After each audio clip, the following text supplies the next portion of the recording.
A lawyer's pro-revenge on a landlord. Landlords, generally speaking, are notorious for being difficult, but commercial landlords, they're on a whole other level of nastiness. This story is about one of those commercial landlords and the revenge I managed to pull off. Back in the 90s, I'd sometimes grab lunch at this cozy basement restaurant called The Vault. The name fit perfectly.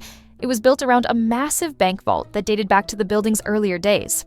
The vault was so big that the owners had turned it into a dining area, with tables surrounded by polished rows of old safe deposit boxes. One day, while I was there for lunch, the owner pulled me aside with a look of frustration. "The landlord's driving me insane," he said. "Join the club," I replied. "That guy's a nightmare for everyone." At the time, I was renting space in the same building, sharing an office with an older lawyer named Aaron. Our landlord had a reputation for being a bully, and he and I had already clashed a few times. Let's just say we weren't each other's biggest fans. In most places, commercial landlords don't need a court order to evict tenants for late rent. They can simply change the locks, leaving tenants to find out when their key stops working. This particular landlord loved to throw around lock change threats whenever there was even the slightest dispute. The restaurant owner sighed and showed me a letter the landlord had sent him earlier that day. "It's ridiculous," he said. "He's demanding extra rent for things that are years old. Snow removal, parking lot repairs, flooring, you name it. And if I don't pay, he's threatening to change the locks."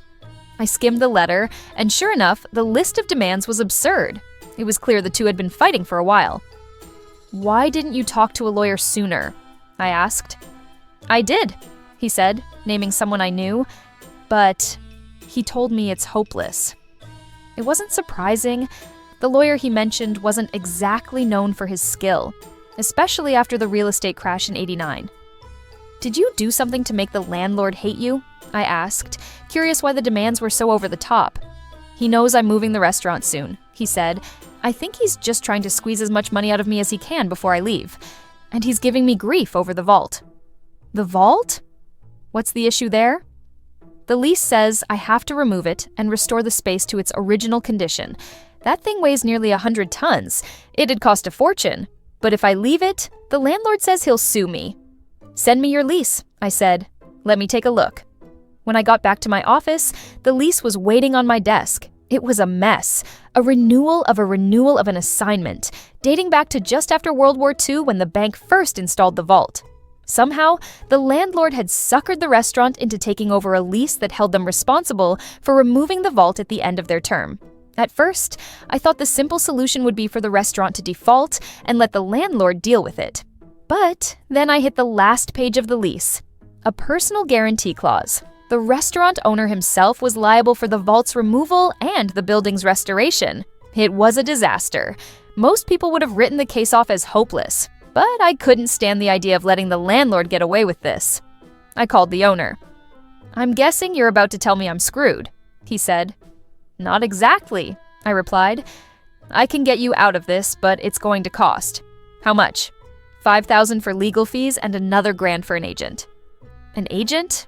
What kind of agent?" "Real estate," I said. "Just trust me and get a certified check to my office." Less than an hour later, the check was on my desk. I walked over to Aaron's office. "I need a real estate agent," I said. "You buying or selling?" "Neither." Aaron raised an eyebrow. By this point, he'd known me long enough to recognize when I was up to something. "Another one of your schemes." "Yup, but don't worry, it's perfectly legal." Aaron smirked. "I know a guy." Aaron always knew a guy. It was one of his quirks, and also why he eventually got disbarred. But for now, his contact was exactly what I needed.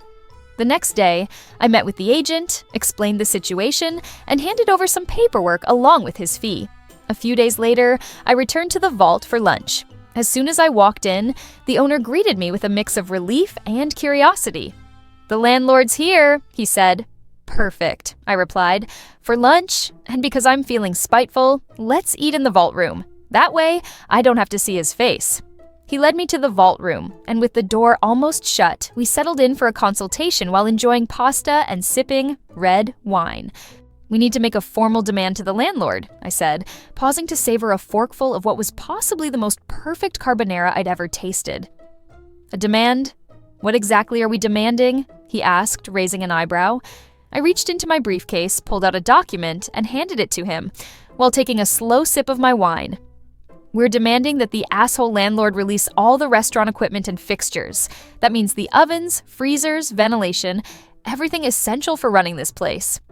He leaned back in his chair, waving the paper lightly. The lease makes all that stuff mine already. He can't stop me from taking what I need. The only thing I don't care about is that vault. I shook my head firmly. No, you do care about the vault. That's why we're also demanding that he let you remove the entire bank vault. Yes, the whole thing within 7 business days. He gave me a skeptical look. You're trying to outsmart the landlord with some kind of reverse psychology? Treat him like a toddler and hope he takes the bait? We'll see, I replied, setting my glass down. He's already had the demand for a couple of days. At that moment, he froze mid-reply. His wine glass slipped from his hand, shattering dramatically on the marble floor. Wait, you've already sent it to him? He asked, his voice rising. He shot up, threw the vault door open, and called for the waiter to clean up the mess. Let's hear what the landlord has to say, I suggested, motioning for him to follow me. Together, we approached the landlord's table. The man was built like a linebacker, hunched over his plate, tearing into a rack of lamb with his hands like he hadn't eaten in weeks. My client needs an answer today, I said as calmly as I could manage. He paused mid-chew, glancing up at me with greasy fingers and a half-raised brow. And you are? I'm the vault's lawyer, I replied. I sent you a demand earlier this week. My client needs the vault released so he can make arrangements for a new location. The landlord smirked, grabbing a napkin to wipe his greasy hands, though it didn't seem to help much. Your client can forget about the bank vault, he said with a tone of finality. Feigning surprise, I tilted my head. You can't do that. His smug laugh reverberated through the room. I'm the landlord. I can do whatever I damn well please. Fine, I said, shrugging. Then I'll need that in writing. You know, just in case my client decides to sue. Go ahead and sue, he retorted, grinning through his words. Sue until you're blue in the face. He assured me I'd get a formal response by the end of the day and waved me off like a waiter. Later, when the landlord's letter arrived, laying claim to the vault, I brought it downstairs to show my client. How did you even pull this off? He asked, staring at the document in disbelief. Let's just call it a trade secret, I replied, trying not to smirk. By the next month, the restaurant had vacated, leaving the space completely empty. It was a shame, really, because I'd always enjoyed eating at the Vault. The new location, about 20 minutes away, carried the same name and a similar ambiance. The only thing missing was the actual vault, still sitting, all 100 tons of it, in the basement of the building I worked in. A few weeks later, Aaron approached me as I walked into the office. Hey, the landlord's looking for you, he said, clearly amused. Oh yeah? I asked, pretending not to care. What's it about? He's pissed. Something about a deal falling apart. A deal? Yeah, apparently he was set to rent the downstairs space to a bank or credit union. They were supposed to sign the lease, but they never showed up. I nodded nonchalantly. What's that got to do with me? I asked, giving the same answer when the landlord finally cornered me a few days later.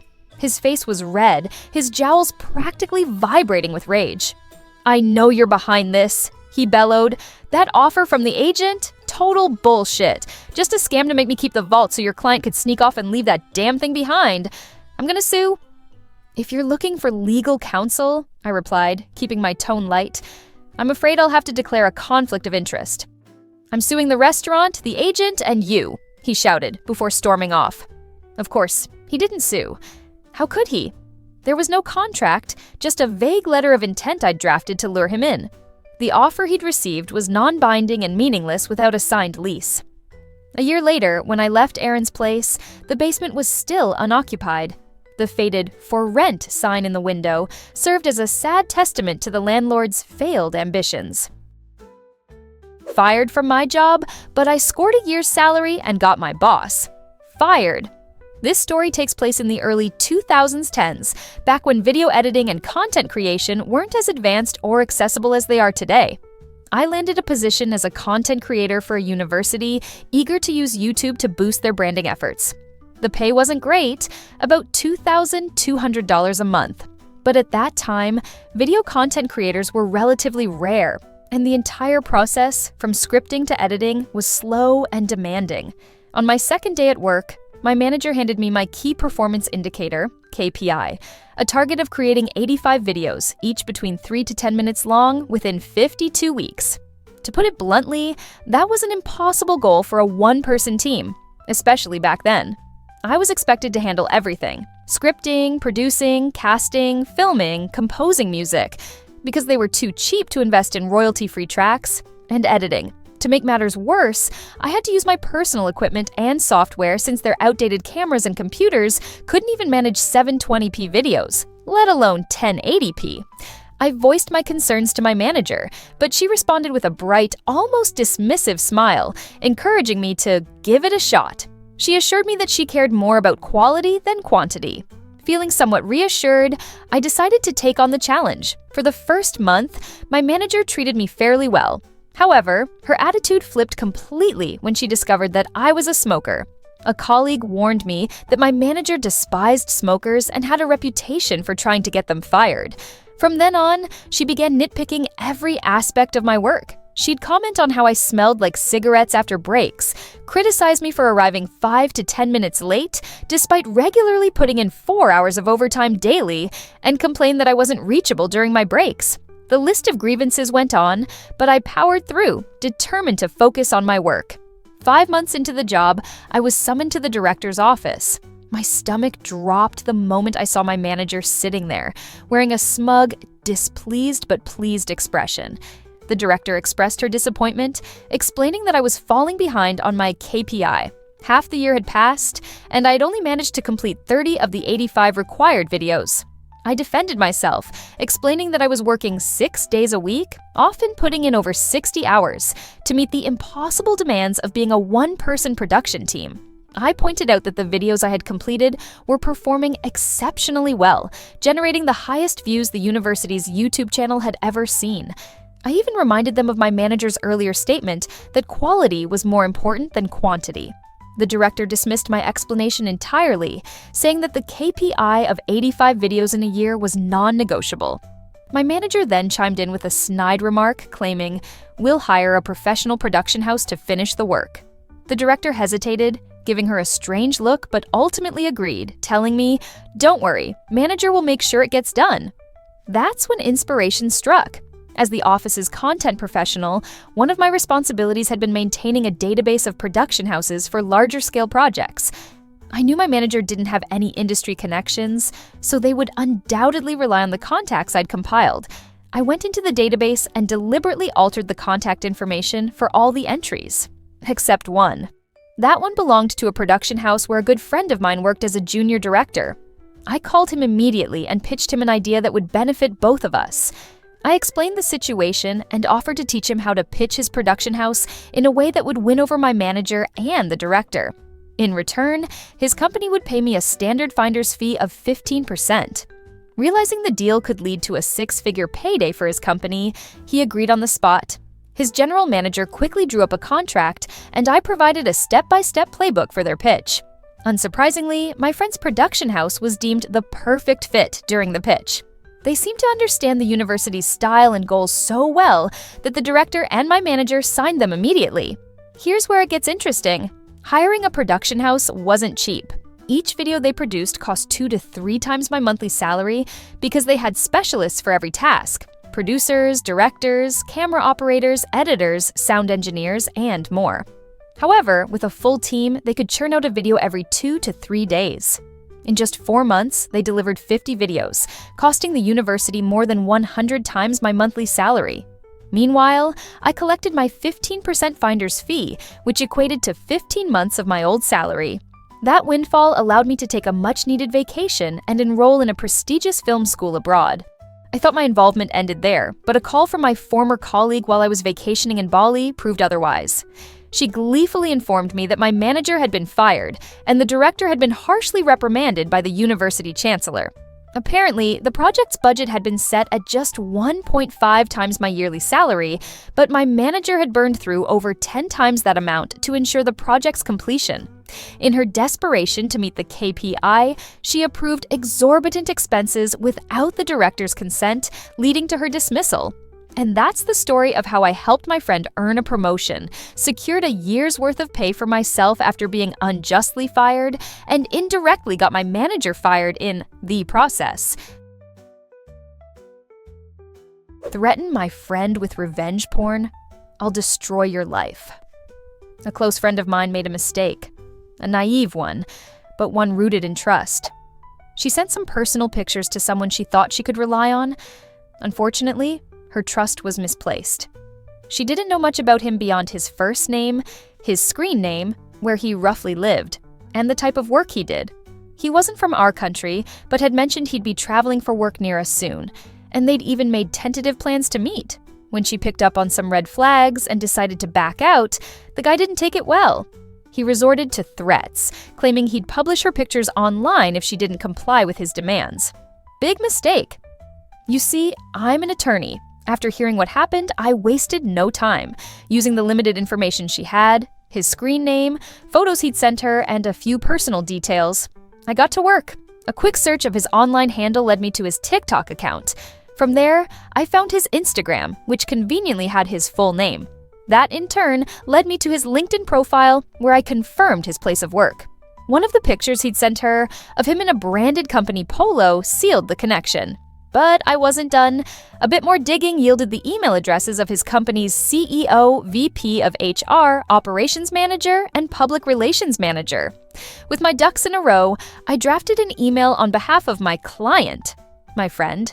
Attached were screenshots of him threatening revenge porn, snippets of their conversation showing his screen name alongside the branded polo picture he sent, proof of his identity, including photos of his motorcycle with the license plate visible, pictures of his workplace, and even his work laptop displaying proprietary company information.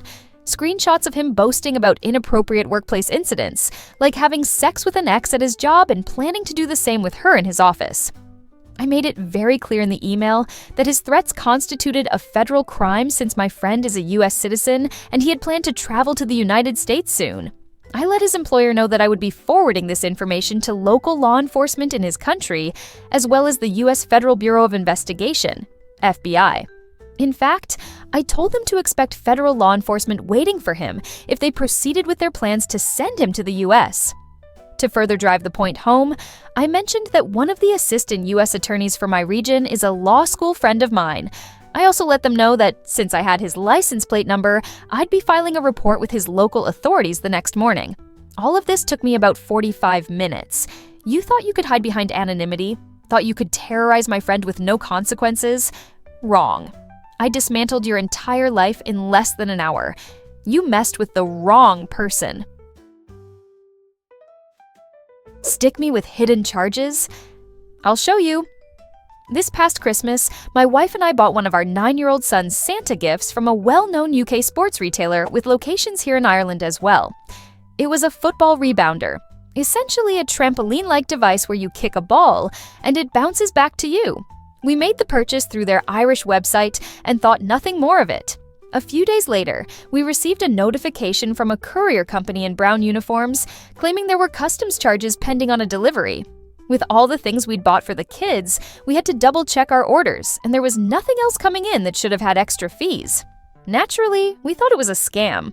I told my wife to call the company to find out who had shipped it, and it turned out to be a different UK-based courier. After some digging, we confirmed it was the rebounder. They'd shipped it from the UK to a local carrier, who then handed it off to the brown uniformed company for delivery. Now, my wife and I are both on disability, so an additional €50 charge, especially around Christmas, hit hard. We're on a fixed income, and I didn't feel it was fair. I told her to pay it, and I'd handle the retailer. The first day I called, I had to make 3 attempts, waiting on hold for at least 20 minutes each time. I kept calm and polite because I know how call centers work. The staff are just doing their job. But every time I asked to speak to a manager, I was promised a callback that never came. Day 2 was much the same. By the 3rd day, my patience had worn thin. I called again, waited even longer, and then finally snapped. I told the rep all I wanted was a refund for the €50, because consumer law in Ireland states that any additional charges should be disclosed at the checkout screen. I even told him I could replicate the issue by adding the same item to my cart and going to checkout again. There was no mention of customs fees.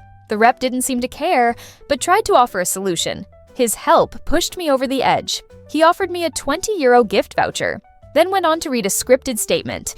We advise our customers that there may be DDU charges, delivery duty unpaid, i.e. customs charges, on any item shipped outside the UK. I asked where this information was stated, and after a pause, he admitted he didn't know. I told him, well, one thing's for sure, it doesn't appear anywhere on this transaction. I've checked, and this is a violation of my consumer rights. I'm giving your company one last chance to make it right. Have a manager call me in the next 60 minutes, or I'm posting this entire mess on LinkedIn, tagging every senior officer in your company. Then I hung up and waited. Again, no call. The next day, I followed through. I posted the entire story on LinkedIn, detailing how they had stuck us with hidden charges and ignored our requests to speak to a manager. I tagged every senior officer in the company, from regional managers to the CEO, and publicly shamed them for their treatment of customers. This, my friends, was officially a war. Shortly after, I noticed the item disappeared from their website, an obvious attempt to cover their tracks. But what they didn't realize was that when you search for Rebounder, the item still shows up. I grabbed a screenshot of that, then took another shot of the item page now marked as missing. I then did a Google cached search and found a version from 2 days earlier, clearly showing the item. I added this to my LinkedIn post, showing how they were trying to hide it and trolling them for their shady behavior, especially during Christmas. Again, I tagged all the senior officers. This time, the post started getting some serious attention, not just from the public, but also from 3 people in incognito mode who viewed my profile. I wonder who they could have been. Naturally, I took a screenshot of these mysterious visitors, posted it to my own thread, and trolled them for their incompetence. The next morning, I received a call from a senior executive at their head office in the UK, practically begging for forgiveness and asking how she could make things right. I told her I originally just wanted my €50 back because it was unfair and illegal to charge me without proper disclosure. But after all the effort I had to go through to get their attention, I wanted my €50, a full refund for the entire purchase, and I wanted to keep the product. She asked for a couple of hours to sort it out, and I agreed. About an hour later, she called again, apologizing profusely. She asked for my PayPal address to refund the €50, then refunded the full amount of the purchase and allowed us to keep the rebounder. Of course, I thanked her for resolving it, but by that point, I was just glad it was over. Still, I'll be damned if I let anyone walk all over my family, even if they are a $58 million a year company. The moral of the story? Don't take bullshit from anyone. I might be just one guy. But my son's belief in Santa is worth far more to me than the opinion of a retailer that couldn't care less about its customers or how it operates ethically.